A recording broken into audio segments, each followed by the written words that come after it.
ଜୟ ଜଗନ୍ନାଥ। ମୁଁ ଆପଣମାନଙ୍କୁ ଗତ ସପ୍ତାହରେ ଶନି ମହାଗ୍ରହ ସମ୍ବନ୍ଧରେ 12ଟି ରାଶିରେ କେଉଁ ଗ୍ରହ ଚଳିଲେ ଶନି ଶୁଭ କରିବେ, କେଉଁ ରାଶିରେ ଅଶୁଭ ଫଳ ପ୍ରଦାନ କରିବେ, ମୁଁ ତାହା ଆପଣମାନଙ୍କୁ ପୁଙ୍ଖାନୁପୁଙ୍ଖ ଭାବରେ ଅବଗତ କରାଇଥିଲି। ବର୍ତ୍ତମାନ ଆପଣ ଦେଖନ୍ତୁ, এই ଶନି ମହାଗ୍ରହ ବର୍ତ୍ତମାନ ମୀନ ରାଶିରେ 29/3/2025 ଅବସ୍ଥାନ କରିଛନ୍ତି। ଅବସ୍ଥାନ କରିବା ଦ୍ୱାରା କେତେକ ଜ୍ୟୋତିର୍ବିଦ୍ୟ ଜ୍ଞାନୀ ପଣ୍ଡିତମାନେ କୁହନ୍ତି, ଯାହାର ଖରାପ ପଡ଼ିଛି ଆପଣ ତାଙ୍କୁ କୁହନ୍ତି ଗ୍ରହର ପ୍ରତିକାର ଆପଣ କରନ୍ତୁ। ତାପରେ ସେମାନେ ଗ୍ରହର ପ୍ରତିକାର ପାଇଁ କିଏ ରତ୍ନ ପିନ୍ଧିଲାଣି, କିଏ ତାବିଜ ପିନ୍ଧିଲାଣି, କିଏ ରୁଦ୍ରାକ୍ଷମାଳ ପିନ୍ଧିଲାଣି, କିଏ ଗ୍ରହ ପୂଜାରେ ବ୍ୟସ୍ତ ହେଲାଣି, କିଏ କର୍ମକାଣ୍ଡରେ ମାତିଲାଣି। ଏମିତି କଲେ କ'ଣ ଗ୍ରହ ଶାନ୍ତି ହେବ? କଥା ହେଲା, ଏ ଗ୍ରହକୁ ସେହି ବ୍ୟକ୍ତି ଜାଣିପାରିବ ଯିଏ ଠିକ୍ ରୂପେ ନିଜକୁ ଜାଣିଥିବ।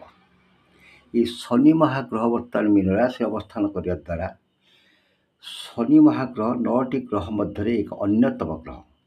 ଏ ଗ୍ରହ ସର୍ବଦା ଚାହେଁ ଯେଉଁ ବ୍ୟକ୍ତି ନ୍ୟାୟ ଅଧର୍ମ ପଥରେ ନ ଯାଇ ଧର୍ମ ପଥରେ ଯିବ ଓ ଗରିବ ବ୍ୟକ୍ତିକୁ ଦାନ ଧର୍ମ କରିବ, ଛୋଟ ଛୋଟ ପିଲାମାନଙ୍କୁ ଶ୍ରଦ୍ଧା, ପଶୁପକ୍ଷୀମାନଙ୍କୁ ଶ୍ରଦ୍ଧା କରେ, ଆହାର ଦିଏ ଏବଂ ପଶୁପକ୍ଷୀମାନଙ୍କୁ ଶ୍ରଦ୍ଧା କରେ, ସେ କ୍ଷେତ୍ରରେ ଶନି ମହାଗ୍ରହ ବହୁ ସନ୍ତୁଷ୍ଟ ହୁଅନ୍ତି।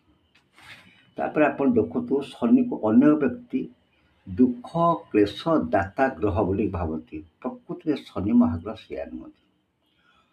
ତା ଅର୍ଥ ମନୁଷ୍ୟ ପୂର୍ବ ଜନ୍ମରେ କୁକର୍ମକୁ ଅର୍ଜନ କରିଥିବା କୁଫଳ ସର୍ବଦା ଭୋଗ କରେ।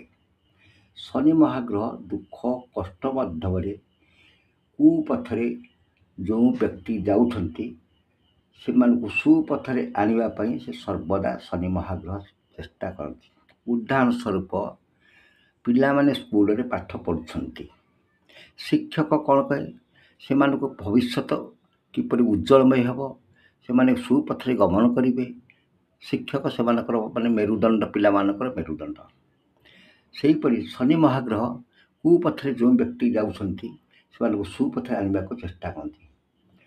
ଶନିକୁ ସନ୍ତୁଷ୍ଟ କରିବା ହେଲେ ରାବଣ ସଂହିତାରେ ଲେଖାଛି। ରାବଣ ସଂହିତାରେ କ'ଣ ଲେଖାଛି ନା, ପୀଡ଼ିତମାନଙ୍କୁ ସାହାଯ୍ୟ କଲେ ଶନିକୃତ ପୀଡ଼ା ସହଜରେ ନିବାରଣ ହୁଏ।